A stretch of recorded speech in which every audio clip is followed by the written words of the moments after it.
अस्सलाम अलैकुम नाजरीन। खबर शामिल करते हैं उकाड़ा से। अपने नुमाइंदे तारिक वहीद के मुताबिक सदर अंजुमन आड़तियां गल्ला मंडी उकाड़ा चौधरी हबीब उल हक ने तर्किये और शाम में ज़लज़ले से होने वाली तबाही और हज़ारों कीमती जानों के ज़िया पर गहरे दुख और गम का इजहार किया है। चौधरी हबीब उल हक ने कहा कि तर्किये और शाम हमारे इस्लामी बिरादर मुल्क हैं।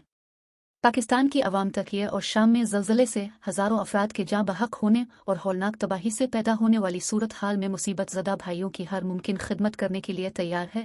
तुर्की ने हर मुसीबत में पाकिस्तान की बढ़ चढ़ कर इमदाद की है। हमें चाहिए कि मुसीबत की इस घड़ी में तुर्की की अवाम की इमदाद करें। उन्होंने कहा कि ऐसी कुदरती आफात कौमों को मुत्तहिद होने और हालात से मुकाबला करने का मौका फराहम करती हैं।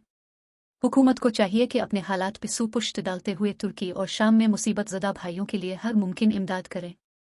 उन्होंने अक़वाम मुत्तहिदा से भी मुतालबा किया कि वो दुनिया भर के मुल्कों को तुर्की और शाम की इमदाद करने के लिए अपना किरदार अदा करे। अब तक के लिए इतना ही।